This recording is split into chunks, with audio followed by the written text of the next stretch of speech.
Bueno, nuestro capítulo noveno y último,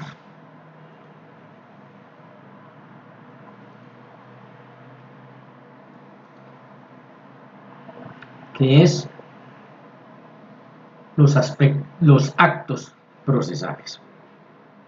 Vemos que en la sesión anterior habíamos hablado de todo el régimen del proceso judicial como tal. Lo dijimos, para abordar este último capítulo tenemos entonces que tener claro que hay un proceso judicial que está determinado por unas etapas. ¿Cuáles son esas etapas básicas?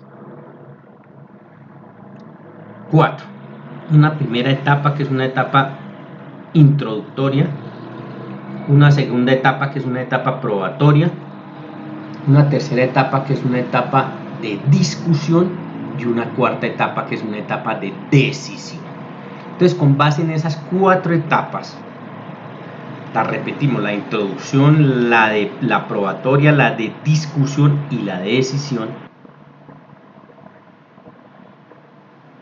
marcan lo que es un proceso judicial, con las características que vimos en el capítulo 8. Pero son, de alguna manera, férreas, estáticas, de tal manera que dinamiza esas distintas etapas procesales, los actos procesales. Y entonces aquí tienen ustedes que ubicarse en que, ya teniendo claro que hay unas etapas predeterminadas para el proceso judicial, es un primer evento, es un primer paso. El segundo paso, ¿cuál es? Para ustedes como abogados, como futuros abogados, saber que, existiendo esas 4 etapas que hemos descrito aquí, hay que dinamizarlas. Hay que colocarlas en actividad, o tiene que mediar una actividad para poder ir pasando de la primera a la segunda, de la segunda a la tercera y de la tercera a la cuarta. ¿Cómo se hace? A través de los actos procesales. Y entonces miren, y aquí los invito a que tengan en cuenta que en su pensum, y era la razón de ser de la teoría general del proceso,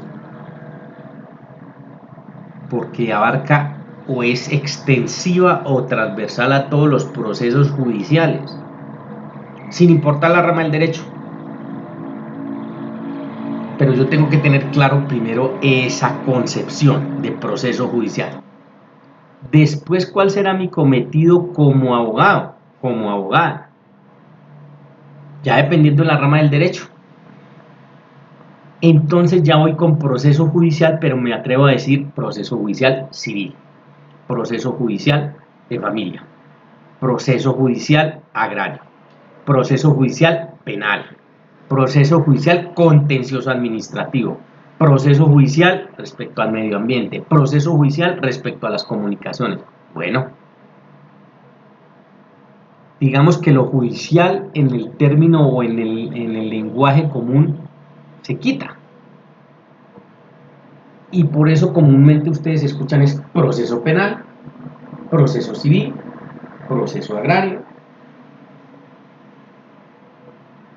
proceso contencioso administrativo, en fin. Han dado un primer paso, y es tener claro ya el concepto de proceso judicial. Y está referido a esta asignatura que se llama Teoría General del Proceso. Ya de aquí en adelante tienen que dar un segundo paso, y es por las ramas del derecho. Entonces ya van a mirar ustedes toda la teoría de los actos procesales, dependiendo en el proceso que se encuentren. De ahí que ustedes encontrarán en materia civil, por ejemplo, agraria, comercial y de familia, que ya saben que las abarca esas 4, que pasan a un procedimiento civil general. porque ya van a ver el proceso judicial civil en particular. Por lo tanto, sabiendo que ya existen las 4 etapas para todo proceso, pues ¿cuál va a ser la razón de ese microcomponente? Saber manejar qué actos procesales van en la primera etapa, van en la segunda, van en la tercera y van en la cuarta. Digamos que ese es el desafío, ese es el derrotero de ustedes como abogados. Y así, entonces lo tienen que llevar en orden y aterrizamos entonces a ese elemento de actividad que son los actos procesales. Nos aproximamos a un concepto, hay muchos. Los actos procesales son actuaciones que tienen relevancia procesal y se realizan desde su inicio, son ejecutadas en forma concatenada hasta la conclusión del juicio mediante sentencia en firme, transacción u otro medio de autocomposición procesal. Este es el concepto que yo he encontrado más así para poder aterrizar todo ese régimen de la teoría de los actos procesales. Entonces miren que ya sabemos que hay un punto de partida y un punto de llegada. Pues ese punto de partida y ese punto de llegada, que son actos procesales. Por eso se tienen que familiarizar con que el acto procesal de introducción en todo proceso en Colombia, ¿cuál es? La demanda. Y estamos hablando del punto de partida. Asimismo, se tienen que familiarizar con cuál es el acto procesal de terminación. La sentencia. Si se desarrolla, si se transita todo el camino de un proceso judicial cualquiera. Pero está establecido en Colombia que hay algunos eventos y en algunos procesos en los cuales no necesariamente hay que llevar o llevarlo hasta sentencia. Por eso habla de otras formalidades que serían extraordinarias o excepcionales o anormales, llamadas por el código para terminar un proceso. Y de ahí que me da los dos caminos. Uno, con el cual ustedes ya tienen que tener absoluta claridad. ¿Cuál es la terminación normal de un proceso? ¿O con qué acto procesal termina un proceso? Con sentencia. Acto procesal de decisión. Siempre será con sentencia. Si transita ese camino de lo que se dice normal. O sea, para nosotros, ¿qué quiere decir? Que pasa por las 4 etapas. Por eso la cuarta etapa es denominada la etapa de decisión. ¿Qué tenemos allí? La sentencia, el fallo. Y ese sería el tránsito normal. Pero también, desde hoy, y ya sé, hay una posibilidad que ese proceso no llegue hasta sentencia. Y sería una terminación excepcional, extraordinaria o anormal del proceso. Y vienen las figuras para ello. La más común, ¿cuál es? La conciliación. Entonces ustedes encontrarán que en un proceso, estando convocados todos los sujetos procesales, sin importar la etapa en la que estén, digamos segunda o tercera, siendo el asunto conciliable, las partes, los sujetos procesales, en este caso las partes, pueden llegar a conciliar en el 100% de lo que es objeto del conflicto. Si eso llega a pasar en la segunda etapa, por ejemplo, que las partes concilian en el 100% de lo que es objeto de la litis, ¿qué pasa con ese proceso? Que ese proceso termina ahí, en la segunda etapa. Por lo tanto, estuvo sometido a la figura de la conciliación y es una terminación excepcional del proceso. Si eso termina allí, estamos hablando de la segunda etapa, pues por obvias razones usted no tendrá que transitar a la tercera etapa y mucho menos a la cuarta, porque se dio ese tipo de terminación. Lo contrario es que toque transitarle todas y lleguemos a sentencia. Entonces ese es el concepto, y esa es la razón de ser de toda la teoría de los actos procesales. Yo creo que a estas alturas del partido, ustedes tienen que perfectamente entender que para nosotros los abogados es absolutamente necesario manejar y conocer toda la teoría de los actos procesales, porque si yo los conozco y los manejo adecuadamente, pues yo estoy llamado a triunfar en mi actividad como abogado. Si me paso a la otra orilla, que los desconozco y no los sé manejar o los manejo mal, pues aquí estoy condenado a que voy a ser derrotado en las actuaciones judiciales. Entonces aquí tienen que imprimirle ese grado de responsabilidad, de ética, que les tiene que llamar la atención y decir, bueno, yo quiero ser un buen abogado, quiero ser una buena abogada, yo tengo que manejar este criterio de las etapas del proceso y además, y sobre todo, lo que las dinamiza, que son los actos procesales. Una clasificación en torno a ellos, a los actos procesales, también eminentemente aleatoria, por el número de personas que concurren a producir el acto. Y tendremos, y se encontrarán ustedes con que hay unos actos unilaterales, como es la demanda o como lo es la sentencia. Porque si es la demanda, estamos hablando de un demandante, de un accionante que tiene que promover esa demanda en legal forma si quiere acudir al aparato jurisdiccional. Y si eso lo somete al aparato jurisdiccional, terminaremos en el desarrollo de las 4 etapas con un acto unilateral que será la sentencia. Lo otro sería un acto plurilateral, como puede ser la jurisprudencia. ¿Por qué? Porque sabemos que es un cuerpo colegiado, los únicos que emiten jurisprudencia en Colombia son ¿quiénes?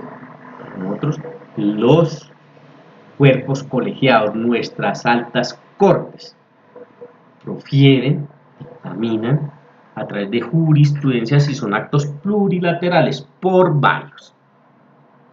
Otra clasificación que sería por el número de actos que se requieren para producir los efectos jurídicos que se quieren. Un acto simple o un acto complejo o acuerdos procesales. Y ahí también verán un escenario en el cual si ese número se refiere a uno solo y es individual, pues estamos frente al acto simple.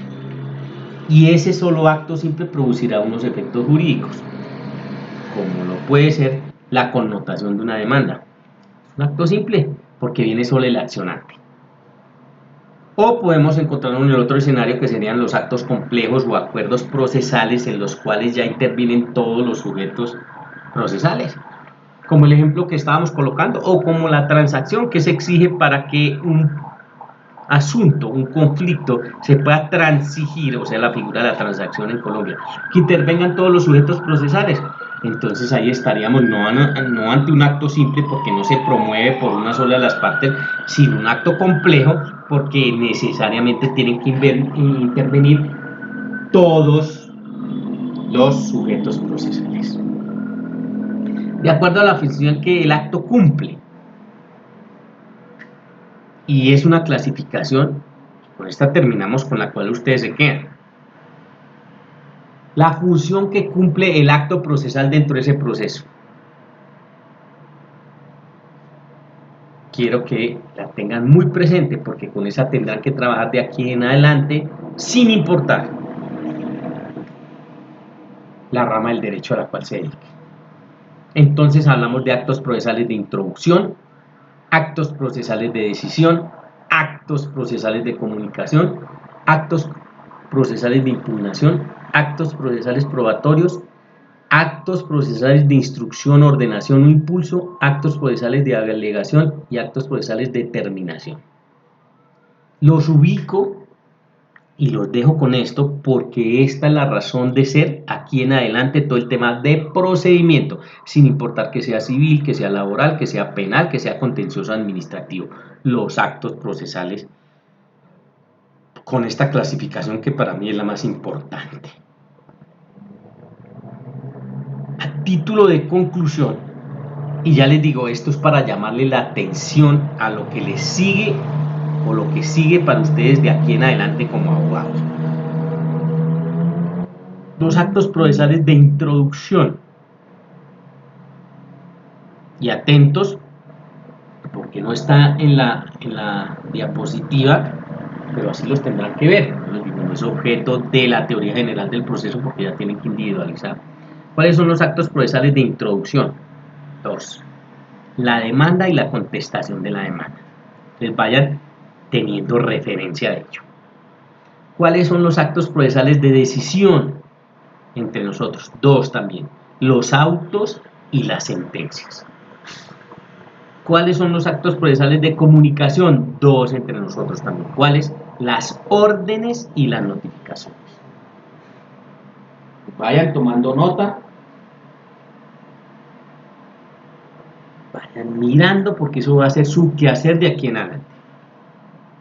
Actos procesales de impugnación. ¿Cuáles? Todo lo que tiene que ver con recursos. Entonces la figura de los recursos entre nosotros los ordinarios y los extraordinarios. Los actos procesales probatorios, todo lo que tiene que ver en materia de pruebas. Digamos un aspecto general y después unos de medios de prueba en particular, pero hacen alusión solo a los actos procesales probatorios. Actos procesales de instrucción, ordenación o impulso, que digamos no se subdividen, pero su característica es que son una herramienta para que el juez pueda remover los obstáculos a través de estos actos procesales para llegar a su cometido. ¿Cuál es? Resolver el conflicto, fallar, dictar sentencia. Actos procesales de alegación, que tampoco se subdividen y tiene que ver con el tema de alegatos, o sea, posturas jurídicas que asumen los sujetos procesales. Y los últimos que serían los actos procesales de terminación, de los cuales ya hemos hablado y también se subdividen en qué. Actos procesales de terminación normal del proceso, que siempre será con sentencia, y la posibilidad de una terminación excepcional, extraordinaria o anormal, que sería con figuras como la conciliación, la transacción, el desistimiento, en fin, aquellas que en desarrollo de las etapas procesales pues no se llega hasta sentencia. De esta manera concluimos con todo el ejercicio de lo que es la teoría general del proceso en nuestros 9 capítulos a los cuales nos comprometimos. Les queda de referencia, ahí les queda el material pedagógico. Aquí, por ser una teoría general, pues apenas está planteada. Tendrán que entrar a particularizar, sobre todo en este ejercicio que hemos acabado de barrer, para poder adquirir las competencias y las calidades de llegar a ser unos buenos abogados y abogadas. Les damos fin y terminamos hasta ahí.